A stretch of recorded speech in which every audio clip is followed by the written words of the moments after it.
반갑습니다. ITK 웰딩 김인태입니다. 오늘은 아크 용접 중에서 플라즈마 아크 용접의 구성과 실제 테스트를 진행해 보도록 하겠습니다. 플라즈마 아크 용접의 모드는 QL 모드와 용융 모드로 구분됩니다. 오늘은 QL 모드로 해서 실제 용접을 진행해 보도록 하겠습니다. 우선 기본 구성을 보시면은 가스 시스템이 있고 칠러 시스템이 있고 좌측이 플라즈마 콘솔, 우측이 일반 티그 용접기입니다. 이 두 가지를 합하면 플라즈마 아크 용접기가 됩니다. 그리고 플라즈마 용접 토치입니다. 부가적인 시스템을 보시면은 용접 카메라 시스템이 되어 있고 용접 와이어 시스템이 장착이 되어 있습니다. 오늘 용접할 소재는 티타늄 그레이드 2로 6.6T K번 0mm입니다. 스퀘어 그루브 버조인트로서 맞대기 용접입니다. 이에 해당되는 와이어는 AWS 클래스로 ERTI2 1.2파이를 사용을 합니다. 그리고 티타늄 용접에는 산화 방지를 위해서 토치 뒷단에 트웰링 가스 장치를 기본적으로 장착을 해야 됩니다. 실제 용접을 할 때 컨트롤은 리모트로 할 것입니다. 좌측 상단의 노란 버튼이 와이어 송급을 온오프 할 수 있고 제일 위의 볼륨이 와이어 송급 속도를 조절할 수 있습니다.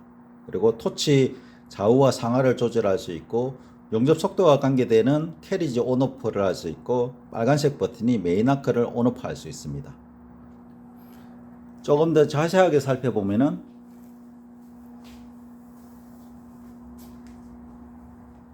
일반 산업에서 가장 널리 이용되는 47리터 알곤 bombe입니다. 플라즈마 아크 용접에서 티타늄 용접 소재는 불활성 가스를 사용하는데 알곤을 사용하거나 알곤에 헬륨을 혼합해서 사용하기도 합니다. 저는 오늘 알곤으로만 해서 이용을 할 겁니다.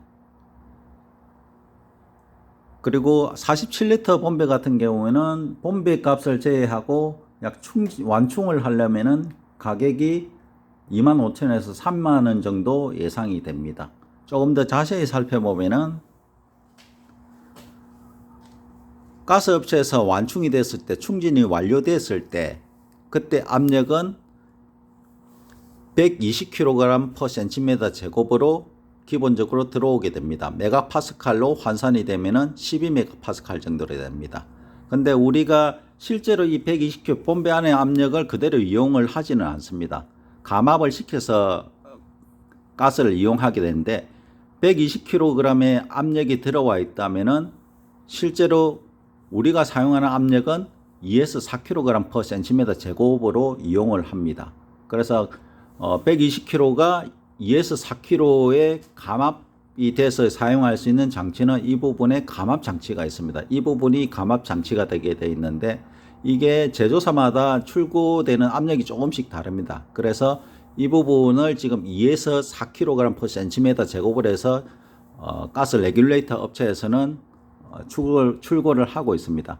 만약에 압력을 조금 높여서 사용하고 싶다면은 가능은 합니다. 이 앞에 있는 동그란 센터보 쪽에서 스티커를 하나 떼어내고 일자형 드라이버나 아니면은 LNG로서 시계 방향을 돌리면 압력이 증가하고 반시계 방향을 돌리면은 압력이 감소합니다. 거기서 압력을 조금 증가시킬 필요가 있다면은 그렇게 해서 조절을 해서 사용을 하시면 되고요. 그리고 볼 유량계는 이렇게 해서 우리가 좌측으로 지금 틀면은 유량이 올라가게 되어 있습니다. 그리고 가스의 호스는 주로 산업적으로 이용되는 호스는 우레탄 호스와 편사 호스가 주로 이용됩니다. 용도에 따라서는 실리콘 호스라든지 테프론 호스라든지 이런 부분이 이용이 될 겁니다.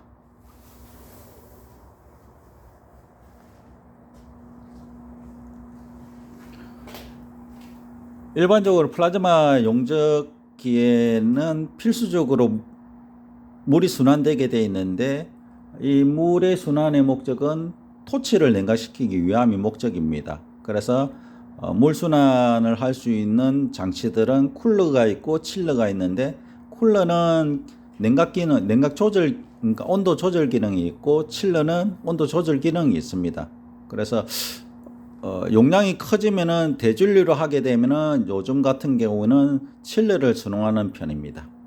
물론 이제 저전류를 용접하고 이럴 경우에는 쿨러를 사용해도 무방할 것 같습니다. 그 쿨러를 사용한다는 것은 100A 미만이었을 때 아니면은 쿨러 대전류를 사용했을 때 쿨러를 사용할 경우에는 물의 압력이 높아서 물의 압력이 높고 유량도 충분히 확보가 됐을 때는 대전류를 사용을 해도 무방할 것 같습니다.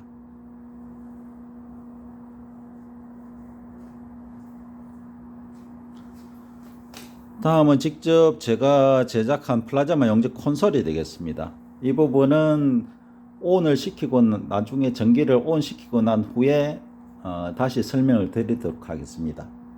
그리고 일반적인 DC 티거 용접기입니다. 티거 용접기고 티타늄 용접할 때는 DCEN으로 용접하기 때문에 즉 텅텐 전극이 마이너스고 그 다음에 모재가 플러스가 되게 됩니다. 일반적인 티거 용접기와 동일합니다.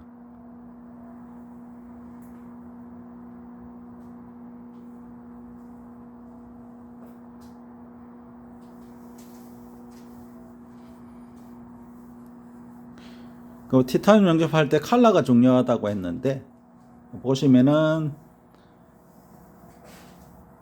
이 부분 좌측 부분이 지금 산화가 된 백화 현상이 생겨서 산화가 됐기 때문에 불량입니다. 우측 현상도 지금 완벽하지는 않지만도 그래도 용접부에서는 은백색을 띠고 있고 가장자리 부분이 약간 까만 부분이 보이는데 이 부분도 완벽하게 처리됐으면 좋겠는데 그렇지 못했던 것 같습니다. 그리고 요거는 표면 비드가 되어 있고요.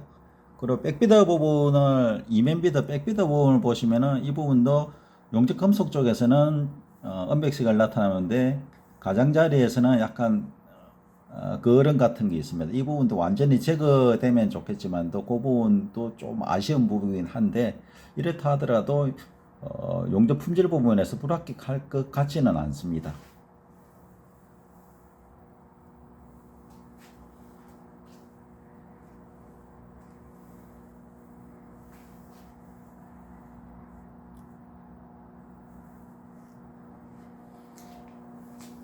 그리고 이 부분은 수축 노즐인데 플라즈마 용접에서 가장 중요하게 되는 노즐입니다.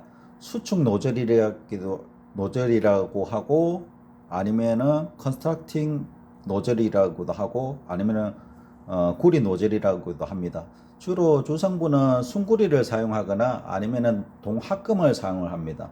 일반 순구리라든지 아니면 크롬동이라든지 지르코늄동이라든지 베릴륨동이라든지 뭐 이런 걸 사용하는 것 같습니다. 산업 쪽에서는 순구리 쪽으로 아마 많이 활용을 하는 것 같습니다.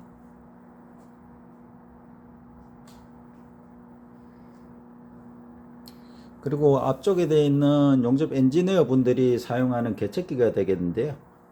일반적으로 전류전압을 WPKT 할 때는 전류전압을 체크를 해야 되기 때문에 후크메터가 필요하고요.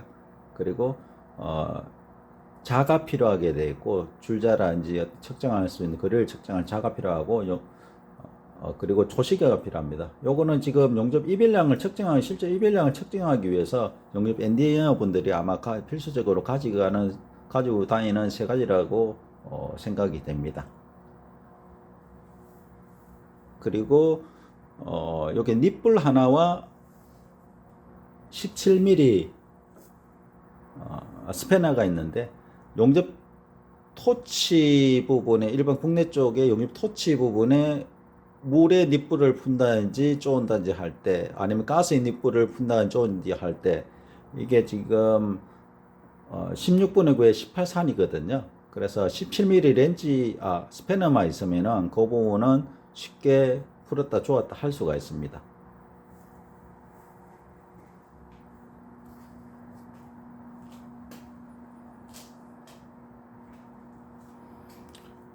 설명 안 했던 부분은 이 부분은 지금 티타늄으로 플레이트로 지금 되어 있는데 밑에는 백퍼징을 하게 되어 있습니다. 백퍼징을 하게 되어 있기 때문에 백가스를 주입하게 될 거고요.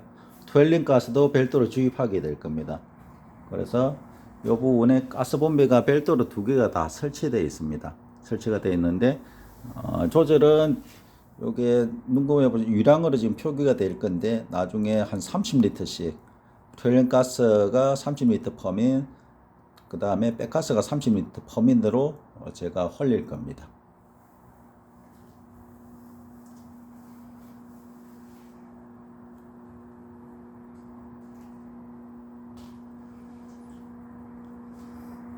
그리고 시스템을 한번 켜 보겠습니다. 우선 냉각 시스템을 한번 켜 보겠습니다.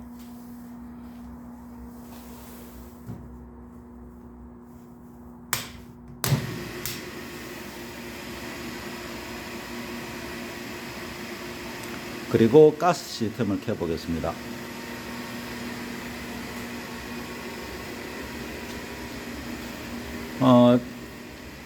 플라즈마 용접 토치는 기본적으로 티그 용접하고 구조가 조금 다른데, 가스는 티그 용접 같은 경우는 실드 가스를 하나만 사용하는데, 플라즈마 용접 토치 같은 경우에는 실드 가스는 기본적으로 사용하고 별도로 플라즈마 가스를 별도로 사용합니다. 그래서 티그 용접은 실드 가스 하나만 이용할 수 있지만도 플라즈마 용접은 실드 가스와 플라즈마 가스를 별도로 이용을 하게 됩니다. 그래서 두 개의 본비가 필요합니다. 일단 온 해 보겠습니다.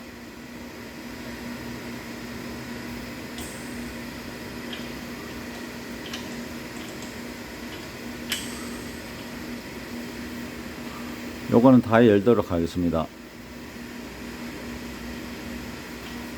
그리고 실드 가스도 온 하겠습니다.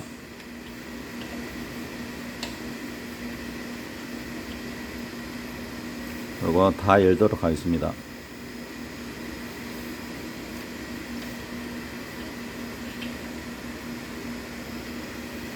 이 두 가지의 본비를 다 열었는데 지금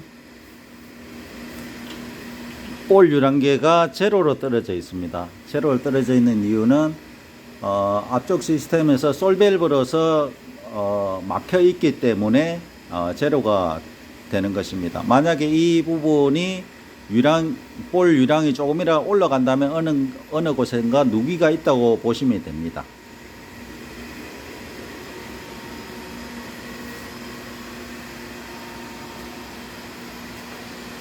그리고 플라즈마 콘솔을 온 하겠습니다.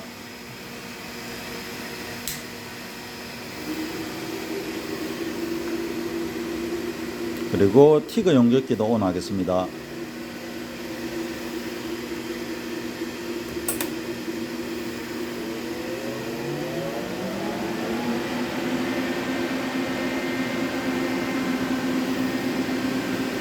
여기 보시면은 디지털로 다 표기가 되어 있는데요.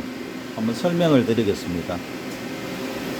제일 위에 한 줄이 플라즈마 가스에 해당되는 라인이 있고요. 그리고 다음 아래쪽이 실드 가스에 관계되는 부분입니다. 그리고 마지막으로 물에 대해서 관계되는 부분입니다. 그리고 밑에 부분을 보시면은 이 부분이 플라즈마 가스를 온오프 할 수 있고, 그 다음 실드 가스를 온오프 할 수 있고, 그리고 팔러트 아크를 켤 수 있습니다. 팔러트 아크는 내부의 텅텐 전극과 외부의 구리 노즐, 수축 노즐에 의해서 관계에 의해서 팔러트 아크가 발생합니다. 그리고 좌측 부분에 이 부분이 가스 부분인데, 가스 부분을 분출하는 부분, 토치 쪽으로 분출하는 부분입니다. 그래서 플라즈마 가스가 분출하는 닛불이 가스 라인이 되어 있고, 아래 부분이 실드 가스를 분출하는 라인이 되겠습니다. 그리고 물은 돌아야 순환되어야 되기 때문에 물이 인이 됐다가 그 다음에 아웃으로 들어가서 계속 순환이 되는 구조로 되어 있습니다. 위에 부분을 조금 더 자세히 살펴보면은 플라즈마 가스의 유량이 확인되는 부분이고, 유량을 플라즈마 가스의 유량을 조절하는 부분이고 압력에 관계되는 부분입니다. 압력을 조절할 수가 있고, 그리고 아랫부분이 실드가스의 유량을 확인 가능하고 실드가스 유량을 조절할 수 있고, 압력에 관계되는 부분이고 압력을 조절할 수가 있습니다. 그리고 아랫부분은 물에 대한 부분인데 물의 유량을 확인할 수가 있고, 그 다음에 물의 압력을 확인할 수가 있습니다. 그리고 물의 온도도 확인할 수가 있습니다. 그래서 아까 실제로 이용하는 그 봄베이 압력이 2에서 4kg/cm 제곱이라고 했는데, 솔 부분에서 막혀 있기 때문에 지금 3.78로 나오고, 그 다음에 3.95로 나옵니다. 이게 지금 감압 장치를 거쳤을 때 압력입니다. 봄배 안의 압력은 아닙니다.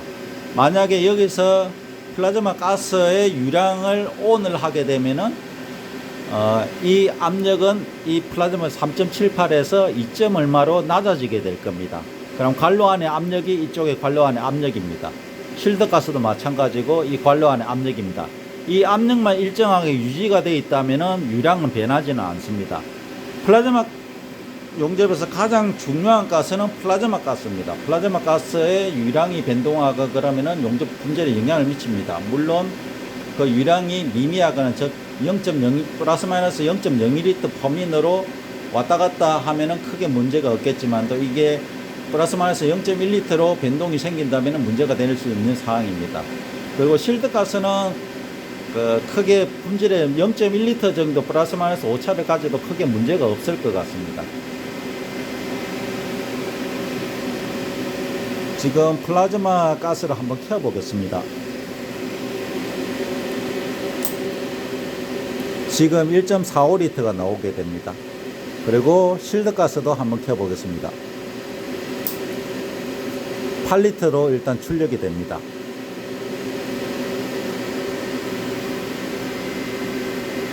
그러면은 지금 여기서 0.01L가 지금 변하고 있는데 여기서 줄어들거나 상승하거나 그러지는 않습니다. 어느 정도 이 범위에서 유지가 돼야 되는 게 정상입니다. 오늘 용접할 용접 조건은 기본적으로 보시면은 예전에 전시했던 조건으로 한번 진행해 보도록 하겠습니다. 플라즈마 6.6T일 때 240A에 속도는 300mm/이고 그 다음에 구리 노즐, 수축 노즐과 그 다음에 모자의 간격은 6mm, 4에서 6mm 정도 됩니다. 이때 플라즈마 가스는 2.4L를 사용했고, 그 다음에 구리 노즐의 직경은 3.2mm를 사용했습니다. 구리 노즐의 직경을 한번 보시면 이렇게 지금 되어 있습니다. 조그마한 직경들이 있습니다. 이 부분이 지금 직경이 이게 한 4mm, 3mm 이렇게 되어 있고요. 구경은 하나일 수도 있고 세 개일 수도 있고 주로 산업적으로 하나를 많이 사용하기는 합니다.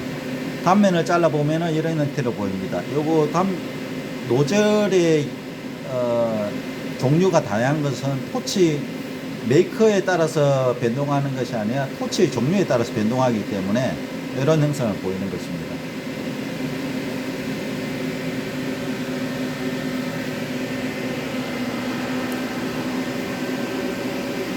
제가 2.4L 퍼민으로 맞추겠습니다.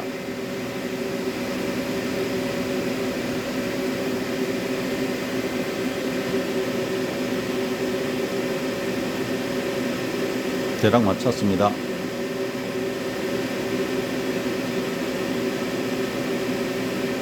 그리고 이거는 12L로 맞추겠습니다.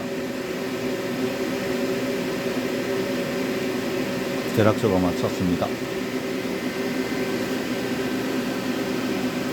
그리고 용접 전류를 240A로 올리겠습니다.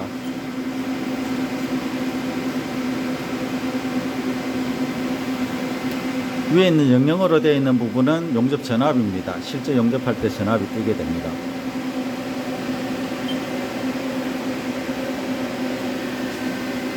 콘솔에서 보시듯이 전부 다 디지털로 지금 되어 있고요. 확인할 수가 있고, 그리고 이 부분의 유량이라든지 이런 부분들은 실제 관로 안의 유량과 압력입니다.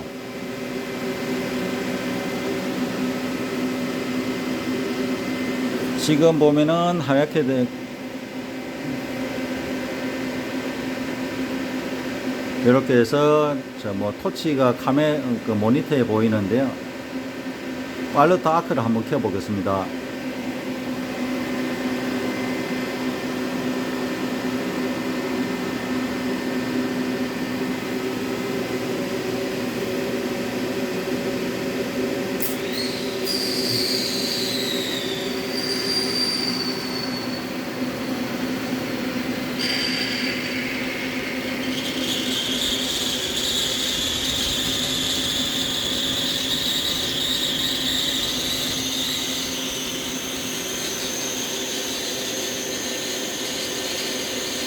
이렇게 돼 있고요.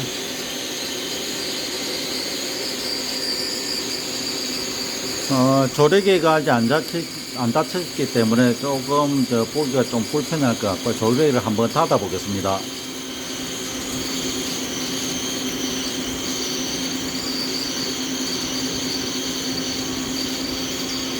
네, 이런 형태로 보입니다.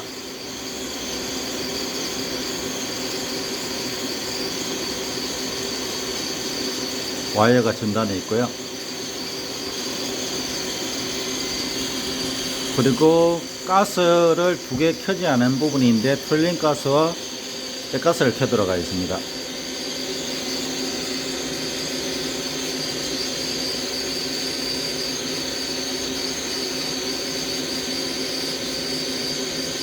자, 올리면 되겠고요. 제로로 떨어지겠죠. 솔밸브가 막고 있으니까 이것도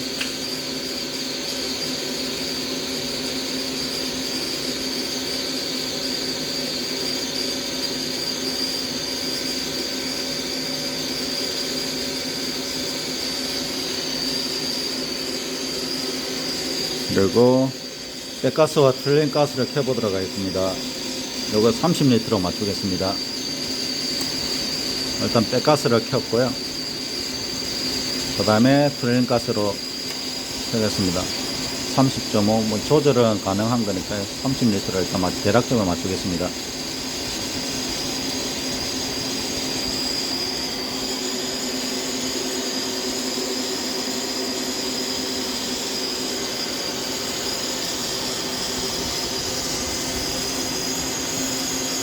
준비는 다 됐는 것 같은데 용접을 진행해 보도록 하겠습니다.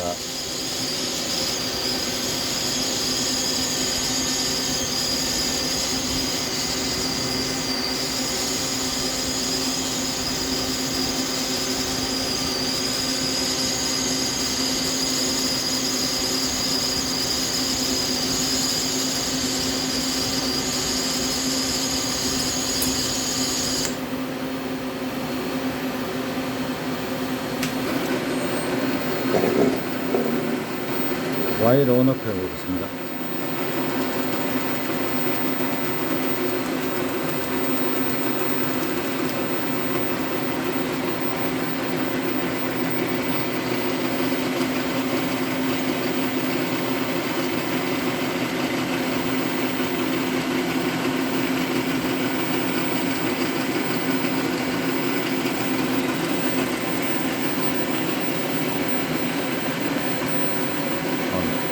방해.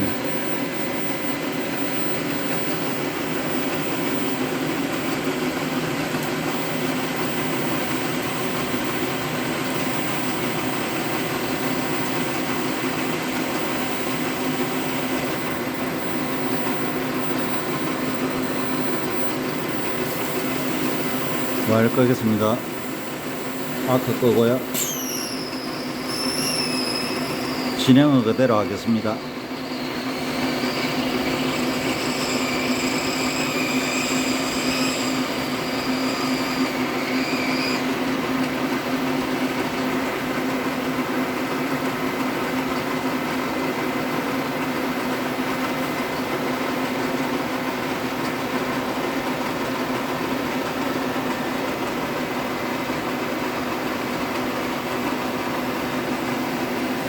파일럿 아크는 끄도록 하겠습니다.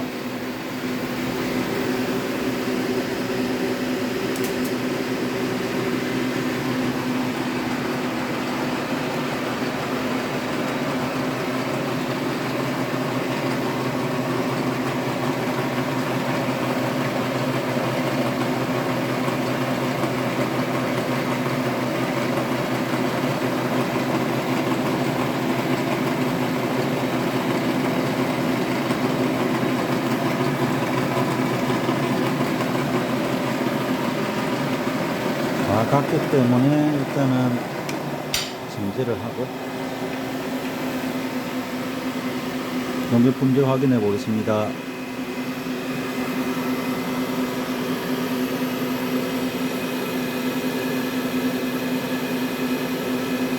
트롤링이 명확히 이루어지진 않았고요. 스타트 부분에서는 백선 현상이 생기고 가면 갈수록 이제 백선 현상이 안 생기는데 이 부분 트롤링이 지금 뒷단에서 시작이 됐기 때문에 이게 아로온 가스의 분위기를 명확히 맞추지를 못했습니다. 그렇기 때문에 이런 현상이 생기고요. 조금 더 명확히 트롤링 하게 된다면은 지금 보이는 좌측 쪽으로 이 부분에 조금만 보완하면은 이게 약간의 끄름 같은 부분을 없앨 수는 있을 것 같습니다. 일단 표면이고요.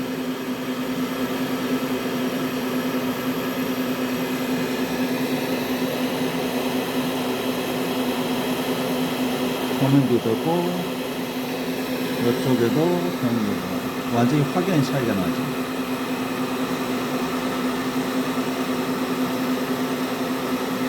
그리고 백비드는 조금 이따가 확인을 해 보도록 하겠습니다.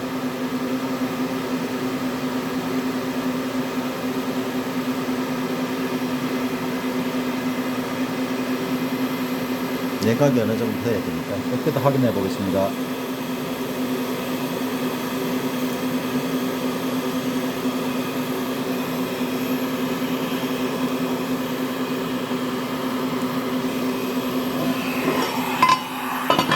뜨거라. 뜨거라.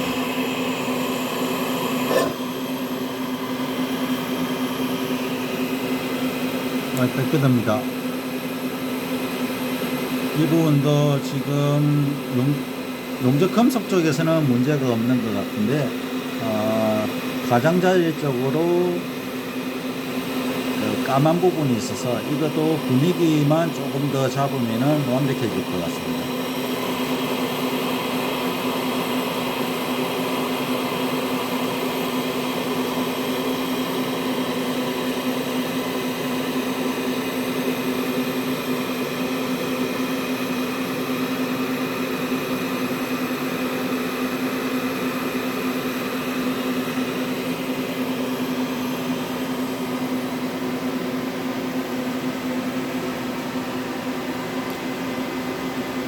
이상으로 테스트를 마치도록 하겠고 다음에는 플라즈마 용접 토치에 대해서 한번 분해를 해보고 그렇게 하도록 하겠습니다. 세계적으로 전 세계적으로 플라즈마 용접 토치의 구조는 한 두세 개 정도로만 이해를 하면은 원리는 다 아실 수가 있습니다. 그래서 전체 플라즈마 토치를 다 알 수가 없기에 원리만 알면은 이게 어떤 기능을 하고 어떤 부품이 쓰는 거는 알 수가 있습니다. 이상으로서 마치도록 하겠습니다. 감사합니다.